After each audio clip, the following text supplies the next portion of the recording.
sobre el libro de los Hechos, capítulo 19. Dios nos ha permitido ya por más de un año estar predicando el libro de los Hechos de los Apóstoles y del Espíritu Santo, y ha sido de gran bendición porque es un libro que nos ha dejado grandes enseñanzas. Increíblemente Dios pone todo en orden para que vayamos paralelamente con la visión de nuestra iglesia, con la prédica de este precioso libro. Nos encontramos en el tercer viaje misionero de Pablo, ya está en Éfeso. Pablo, esta ciudad de Éfeso, allá en Turquía, una ciudad idólatra donde se rendía culto a Diana o a Artemisa, y la palabra quiere decir polimasta, un ídolo con múltiples pechos, todo esto con un sincretismo que viene desde la India y toda esta cosa. Una ciudad idólatra, Éfeso, en donde había una sociedad completamente pagana, ¿verdad? Pablo continúa plantando iglesias. Cada que iba a los cuarteles generales a Jerusalén y Antioquía, Pablo volvía y se iba a confirmar a las iglesias, a plantar otras iglesias en otros lugares y abrir nuevas obras. Eso es el ministerio del apostolado, ¿verdad? El apóstol es alguien enviado para abrir nuevas obras en donde no se ha predicado el evangelio. Entonces Pablo planta obras, funda iglesias, predica donde no se ha predicado el evangelio. En este pasaje de hoy del libro de los Hechos 19, del 8 al 20, vamos a ver los milagros que Dios hizo por mano del apóstol Pablo. Milagros extraordinarios y únicos, ¿sí? Como consecuencia, escúcheme bien, como consecuencia de la predicación de la palabra, y obviamente las señales y prodigios que el apóstol Dios usaba con él era para que autenticar su apostolado, su mensaje, el evangelio, y esto hizo y causó el arrepentimiento hermoso y la conversión de muchos, incluyendo brujos y personas que practicaban el ocultismo. Hechos 19, y vamos a leer del 8 al 20, pero ahorita nada más los primeros 3 versos, 8, 9 y 10. Y dice así la palabra de Dios. Y entrando Pablo en la sinagoga, habló con denuedo por espacio de 3 meses, discutiendo y persuadiendo acerca del reino de Dios. Pero endureciéndose algunos y no creyendo, maldiciendo el camino delante de la multitud, se apartó Pablo de ellos y separó a los discípulos, discutiendo cada día en la escuela de uno llamado Tirano. Así continuó por espacio de 2 años, de manera que todos los que habitaban en Asia, judíos y griegos, oyeron la palabra del Señor. Pablo estuvo 3 meses en esta sinagoga, hablando con denuedo, compartiendo a Jesús con los judíos, y dice la Biblia que unos se endurecieron y otros creyeron. ¿Qué es endurecerse? Endurecerse, hermano, es ya no permitir. Ahorita Mauro dijo, Dios le va a hablar, Dios nos habla a través de su palabra, es ya no permitir, ya no dejar que la palabra de Dios entre a mi corazón. Eso es endurecerse. Me cierro y no dejo que la palabra de Dios haga su trabajo para lo que fue enviada, y cierro mi corazón y empiezo yo a irme para abajo. Ya no dejo que la palabra de Dios hable a mi vida, ¿verdad? Y más aún dice que comenzaron a maldecir el camino. Este término que se usaba con los cristianos, el camino, los del camino, porque Jesús dijo, yo soy el camino, la verdad y la vida. O sea, cuando dice que maldijeron al camino, estaban maldiciendo a Jesús, ¿verdad? Pero dice que muchos creyeron y siguieron a Pablo, ¿verdad? O sea, aquí hay una división, unos que creen, otros que no creen, y recordamos que Jesús dijo que vino a traer espada, a dividir. Unos van a creer, otros no van a creer, ¿verdad? Es interesante que aquí se nos menciona la escuela de uno llamado Tirano. Una escuela que se abría para la gente culta que llegaba de afuera y donde se les permitía compartir, enseñar, ¿verdad? Y dice la Biblia que ahí estuvo Pablo por 2 años enseñando la palabra de Dios. Estuve leyendo historia y Esto era de 10 de la mañana a 6 de la tarde, Pablo. Todos los días, de 10 de la mañana a 6 de la tarde, enseñaba ahí en la escuela de esta persona llamada Tirano. Y dice el verbo 10, que así continuó por espacio de 2 años. De 2 años, tanto griegos y judíos escuchaban la palabra de Dios. Hermanos, ¿qué estaba haciendo el apóstol Pablo? Estaba haciendo su labor, equipando a las personas, a los discípulos, discipulando a la gente, preparándolo para que ellos a su vez, cuando él se fuera, pudieran enseñar, pudieran discipular a otras. Vamos a ver 2 pasajes para ver esta verdad. Segunda de Timoteo 2, por favor. Segunda de Timoteo 2, para ver esta verdad, el principio del discipulado. Segunda de Timoteo 2 y verso 2. Dice así: lo que has oído de mí, le está hablando Pablo a Timoteo, lo que has oído de mí ante muchos testigos, esto encarga a hombres fieles que sean idóneos, ¿para qué? Para enseñar también a otros. O sea, Pablo estaba discipulando gente para que ellos a su vez después discipularan, ¿verdad? En Efesios 4:11, no lo busque, y 12, dice que Jesús constituyó a unos apóstoles, profetas, pastores, evangelistas y maestros, y dice, para equiparlos para la obra del ministerio, para equiparlos para la obra del ministerio, y eso es parte del trabajo de un apóstol, de un líder de la iglesia, equipar a la gente, prepararla y discipularla para que ellos a su vez puedan hacer lo mismo, ¿verdad? Además de todo esto, hermano, que hacía Pablo, además de todo esto, estaba el trabajo pastoral, consolando gente, alentándolos, dando consejería. O sea, una labor pastoral intensa, vemos aquí en el apóstol Pablo, de manera que todos los que habitaban en Asia oyeron el mensaje del Evangelio.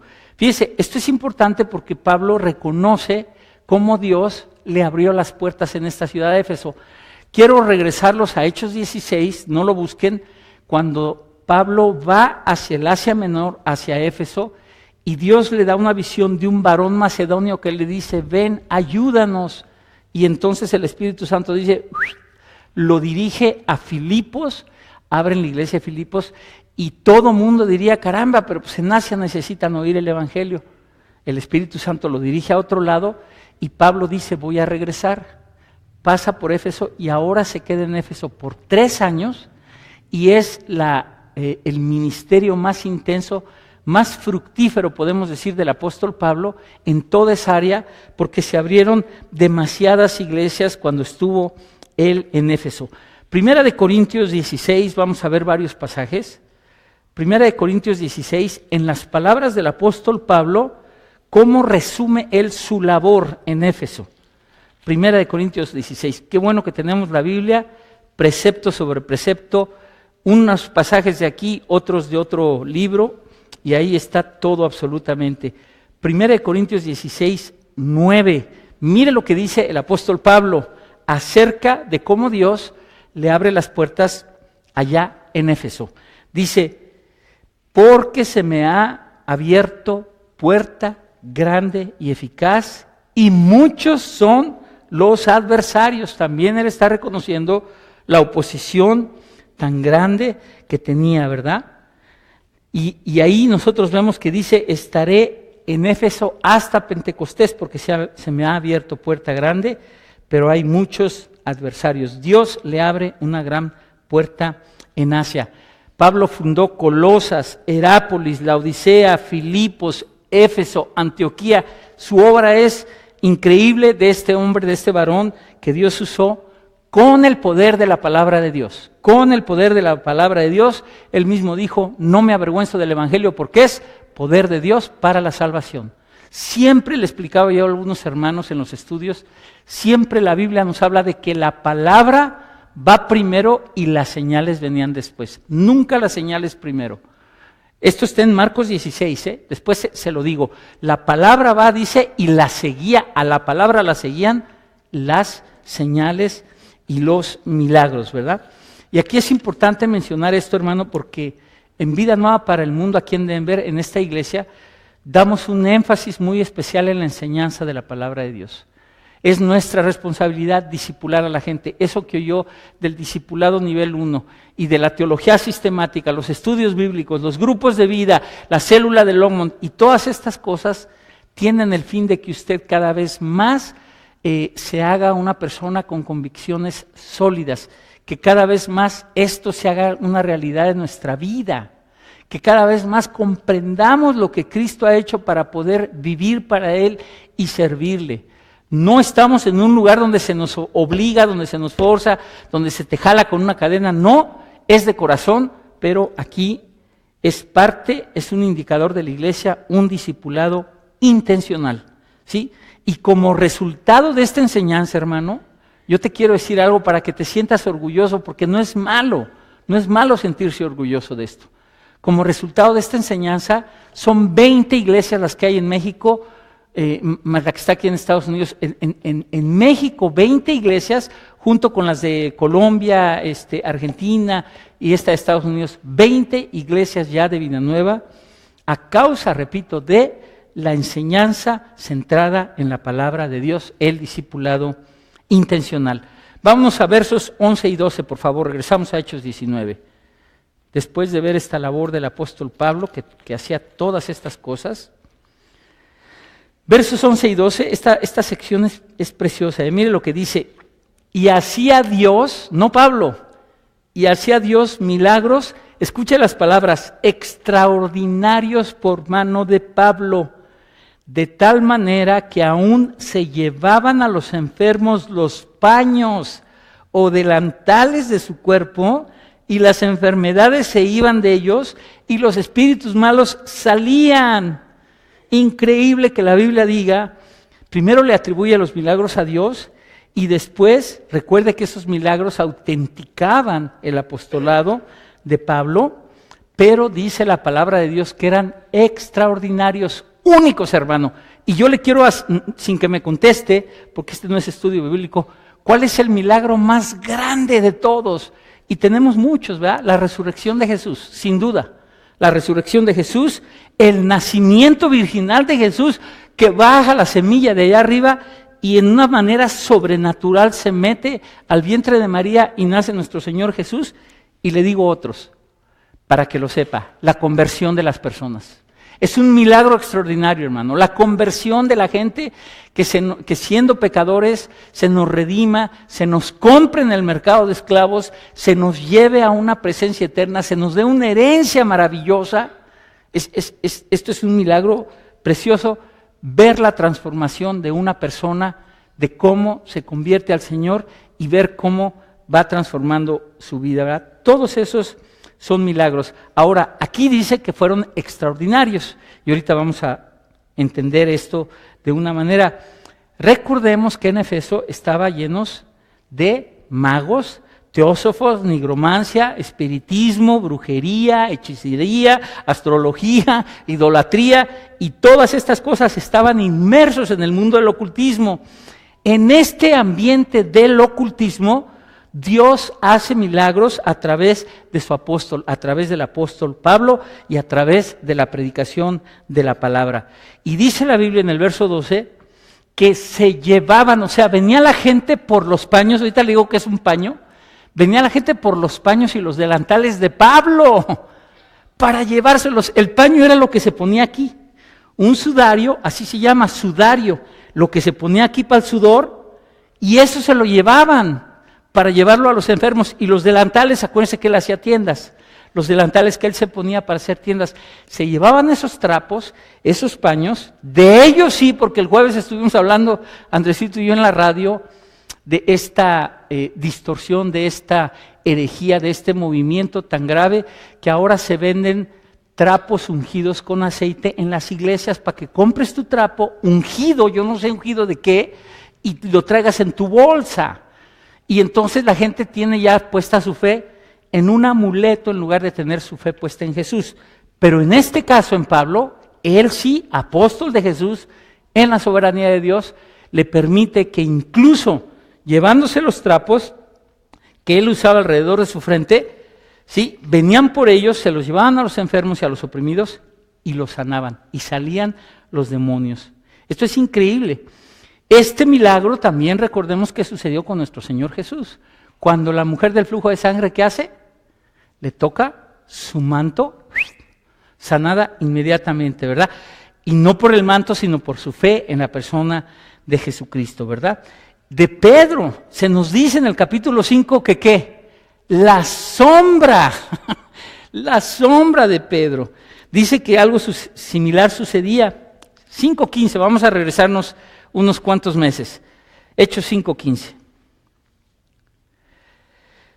Estando hablando, esta es la porción donde Pedro es el énfasis de la palabra de Dios en el libro de los Hechos, y dice, tanto que sacaban los enfermos a las calles y los ponían en camas y lechos para que al pasar Pedro, a lo menos su sombra cayese sobre alguno de ellos. Sombra, pedazos de tela, sudarios, delantales, y los espíritus malos salían de ellos. O sea, con las sanidades físicas, hermano, venía también la liberación espiritual, la sanidad espiritual de estos demonios, estos chamucos, estos espíritus malos, espíritus inmundos le llama la Biblia, que salían, y dice la Biblia, repito, que Dios obraba milagros por medio de la mano de Pablo. Entonces, póngase a ver la actividad del apóstol Pablo, riquísima, intensa, hermano, pesada, completa. Trabajaba con sus manos haciendo tiendas para sostenerse, predicaba el evangelio en todas las partes que él iba, equipaba gente, discipulaba gente, enseñaba en las sinagogas y todavía cuidaba y supervisaba, confirmaba iglesias y además les escribía cartas. Imagínense nada más. Y no, por favor, yo soy feliz con lo que hago, no crea que vengo aquí a llorar, pero comprendamos un poco la labor de los pastores y de los líderes, hermano, y cómo hay que darles una palabra de aliento.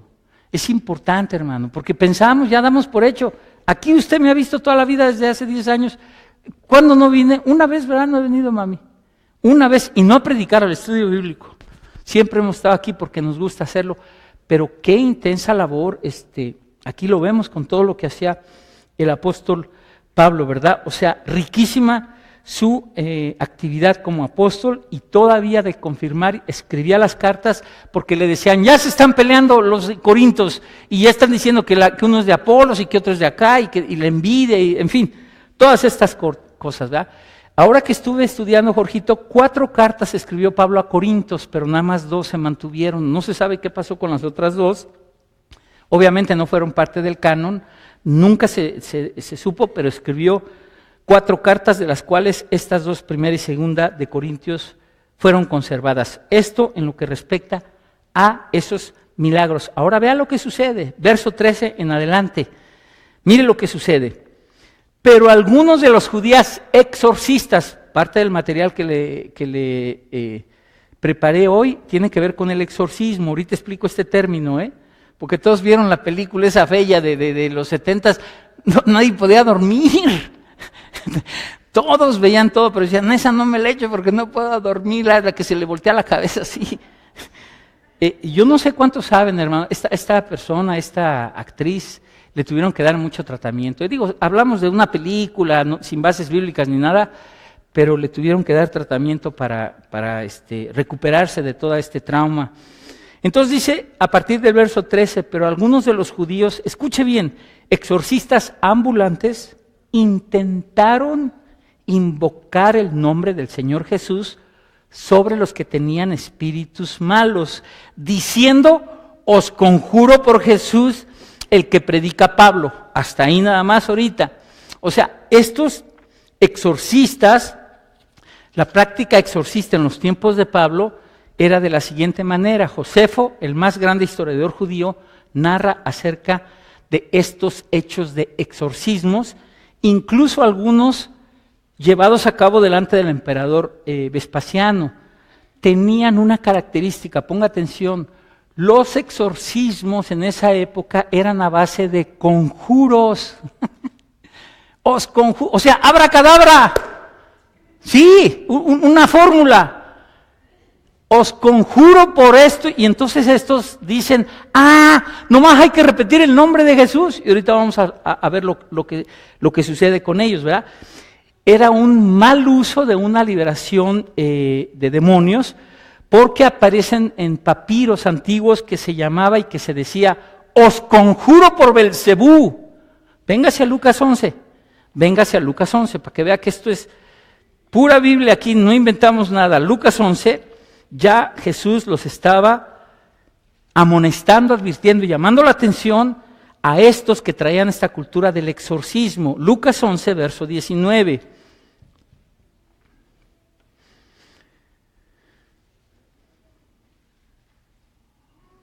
Desde el 15 vamos a leer, Lucas 11, verso 15, el contexto se lo doy, Jesús está echando fuera un demonio. Aquí hay muchas enseñanzas, hermano. Jesús está echando un demonio que era mudo, y cuando sale el demonio, el mudo habla y la gente se maravillaba. Entonces ya sabían el sistema religioso de los fariseos, de los escribas, toda la gente que estaba en contra de Jesús, decía, por el príncipe, por Belcebú, echa los demonios, ¿sí? Y miren lo que contesta Jesús a partir del verso 17. Él, conociendo los pensamientos de ellos, les dijo, todo reino dividido contra sí mismo es asolado, y una casa dividida contra sí misma cae. Y si también Satanás está dividido contra sí mismo, ¿cómo permanecerá su reino? Ya que decís que por Belcebú echo yo fuera los demonios. Pues si yo echo fuera los demonios por Belcebú, vuestros hijos, ¿por quién los echan? Por tanto, ellos serán vuestros jueces. Y continúa ahí la enseñanza. Me refiero a esto porque esa era la fórmula de los exorcistas, hacer conjuros. Y Jesús ahí les dice, están completamente equivocados, porque un demonio no puede estar atacando a otros demonios, porque una casa dividida no funciona, ¿verdad? Entonces, regresamos a Hechos 19 y el verso 13 dice que el verso que esta gente dijo, os conjuro por Jesús. Escuchen lo que dicen, el que predica Pablo. Os conjuro por Jesús, el que predica Pablo, ni siquiera el que ellos conocían. O sea, le estaba diciendo a esta gente, conocemos quién es Pablo, conocemos lo que está haciendo Pablo, hemos visto los milagros que está haciendo Pablo, los demonios lo conocen y lo respetan. El punto era que estos exorcistas estaban impactados con la vida de Pablo, al punto de que dijeron, vamos a imitar lo que hace Pablo para echar fuera demonios, vamos a imitarlo. Y llegan y dicen, os conjuro por el Jesús que predica Pablo, ¿verdad? Jesús el que Pablo predicaba, pero hay algo que se les olvidó. Pablo funcionaba con la autoridad de Jesús. Ahorita vimos allá abajo en el estudio bíblico lo que es el sello. Cuando te sellan, los demonios conocen quién tiene autoridad y le dicen a Jesús conocemos y a Pablo también, ¿tú quién eres? Tú no tienes nada, no hay uniforme, no hay autoridad. Y los revuelcan. O sea, los demonios, escúchame, conocen quién es hijo de Dios, quién está sellado y quién Dios le ha dado poder para hacer tal o cual o ejercer cualquier don. Esto es increíble, hermano. O sea, los demonios sabían la autoridad delegada, se llama exousia en el griego. Jesús le delega su autoridad a Pablo para que haga estas cosas, ¿verdad? Y estos exorcistas creían en una fórmula para que se llevara a cabo el milagro. Y le quiero decir algo para que le dé gloria al Señor. Solo el cristianismo, solo Jesús, solo el Dios de Israel hace los milagros más extraordinarios ayer, hoy y por los siglos de los siglos, hermano. Él es el único. Déselo fuerte. Otra diferencia, los milagros de Pablo eran ¿para qué? Para darle la gloria a Dios. Y los milagros de estos exorcistas para decir, yo soy el jefe, no hay jefe. Revolcados, desnudos se fueron. Entonces, ahí vemos que no tenían ninguna autoridad, ¿verdad? Y Pablo, hasta con los trapos, con su sudario sucio y lleno de sudor, se iban afuera los demonios y los enfermos. Hermano, te quiero decir algo, Jesús no fue un exorcista, ni los apóstoles eran exorcistas, porque los exorcistas, repito, se emplean fórmulas. Lo que le daba poder a Pablo era la exousia, la autoridad delegada por Jesús. Jesús no necesitaba autoridad delegada, Jesús llegaba y decía, yo te ordeno, y ya. Y Pablo llegaba y decía, por la autoridad y en el nombre de Jesús. Así es, hermano, así es. Y usted y yo, si usted tiene el Espíritu Santo, y si usted le pide al Señor, y si usted se mete en esto, y Dios le da un don en esta área tan importante, que está en 1 Corintios 12, que se llama la liberación de demonios, el Señor lo puede usar, hermano. Sí, el Señor lo puede usar porque está ahí. Hermano, ¿dónde se encuentra la liberación de demonios? 1 Corintios 12 dice, diversos, plural, dones de sanidades. Sanidad física, sanidad espiritual, liberando a la gente de los espíritus inmundos, ¿verdad? Vamos a continuar a ver lo que sucedió. Verso 14 en adelante, porque los veo todos bien picados. Había 7 hijos de un tal Esceva, judío, jefe de los sacerdotes. Fíjese hasta dónde se había metido esto. El jefe de los sacerdotes, sus 7 hijos, exorcistas. Había 7 hijos de un tal Esceva, judío, jefe de los sacerdotes, que hacían esto. O sea, conjuraban, hacían exorcismos.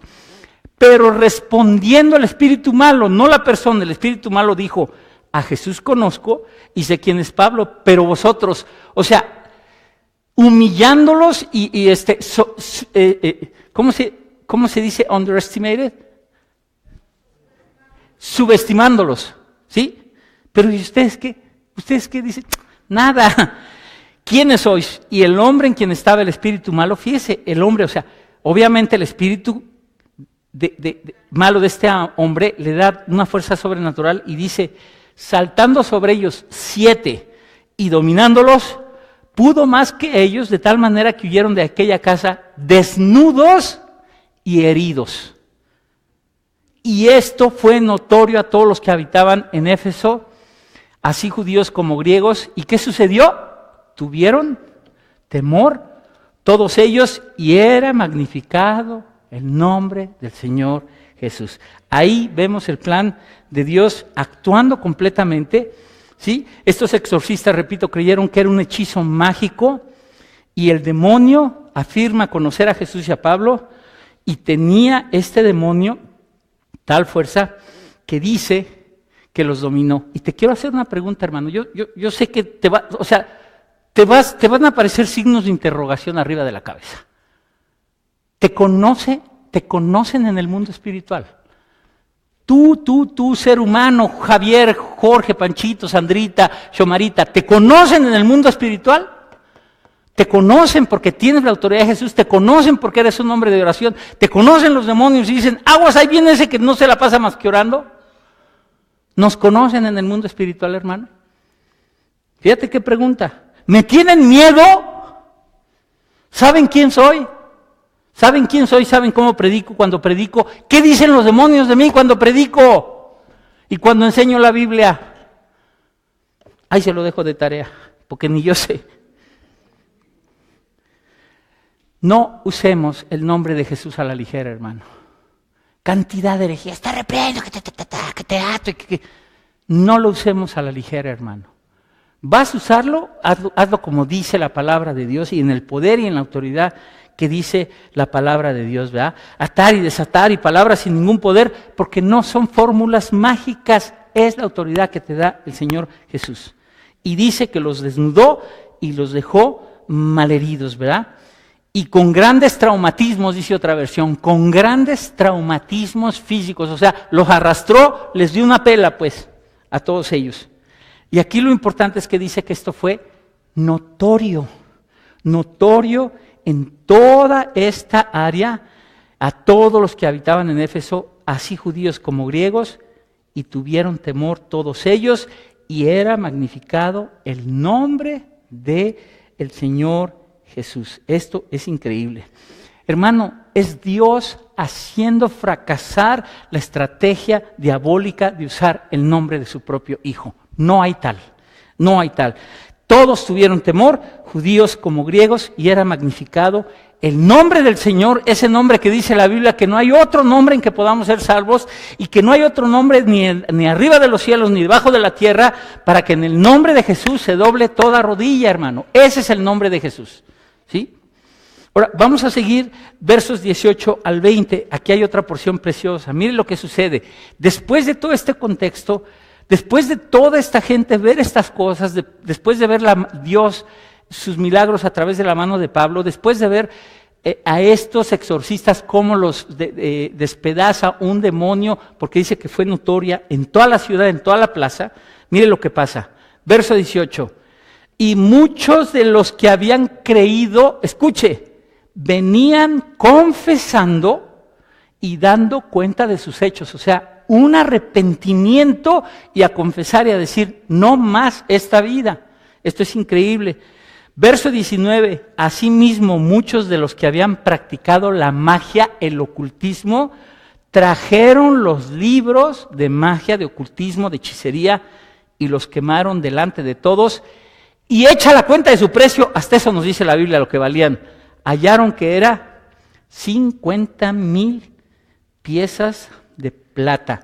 O sea, estas personas están dando testimonio público de que cortaron absolutamente con toda raíz del ocultismo. ¿Sí? El poder de Satanás no se compara nunca con el poder de Jesucristo. Fueron a la plaza central y quemaron todos sus tesoros, sus libros de magia, de hechicería, de ocultismo, de agorería, de todas estas cosas lo quemaron. Y dice la Biblia, qué increíble, que eran 50,000 dracmas o piezas de plata. Eran rollos y libros que contenían los conjuros claves para exorcizar. Los rollos que contenían los conjuros, yo creo que de ahí sale eso del abracadabra y todas esas cosas, y ahí dice la Biblia que los quemaron. Y vámonos al verso 20 porque esta es la conclusión y es preciosa, hermano. Así crecía y prevalecía poderosamente la palabra del Señor. La palabra del Señor, hermano. La palabra del Señor. Y vemos a Lucas aquí concluyendo, obviamente mostrándonos el triunfo de Dios, su plan cumpliéndose, su palabra haciendo para lo que fue enviada. La evangelización, la conversión, el rechazo de la idolatría, el cambio de reino de las tinieblas al reino de la luz por la predicación de la palabra de Dios, hermano. Esta es la enseñanza. El crecimiento de la iglesia viene gracias a la predicación de la palabra, la aplicación de la palabra de Dios, una vida cristiana realmente amando lo que es la palabra de Dios. Es tan fuerte esto, hermano. Ahorita les mencionaba yo algunas evidencias de tener al Espíritu Santo. Una de las más importantes, estoy todo el tiempo buscando al Señor en su palabra. No puedo yo desconectarme, no puedo yo dejar de nutrirme con esta palabra de Dios. Aquí está revelada la mente y el corazón de Dios, hermano. Aquí está revelada la mente y el corazón de Dios. Y además te hace sabio. Te hace sabio para salvación. Te hace conocer tu herencia. Te hace conocer todo lo que tú tienes, tus responsabilidades. Esto es nuestro manual de vida, hermano, la palabra de Dios. ¿Sí? Y su Espíritu Santo iluminándonos, ¿verdad? Dándonos revelación, haciendo que entendamos estas cosas. Todo el tiempo Pablo le da a Timoteo diferentes exhortaciones y advertencias diciendo, ocúpate de la lectura, métete a la palabra de Dios, guarda la doctrina, que no lleguen a robarte estas cosas. Es importantísimo, y Pablo dijo que iba a decaer el interés de la palabra de Dios en los tiempos postreros, y ya lo estamos viendo actualmente. Una señal de apostasía de cuánto la gente se ha alejado del amor de la palabra de Dios. No se puede crecer sin la palabra de Dios. No hay poder en una iglesia sin la palabra de Dios, de ninguna manera. Cristianos que no estudian su Biblia, escúcheme, son presa fácil de todo viento de doctrina. Lo dice la palabra de Dios. Presa fácil de cualquier cosa que surja.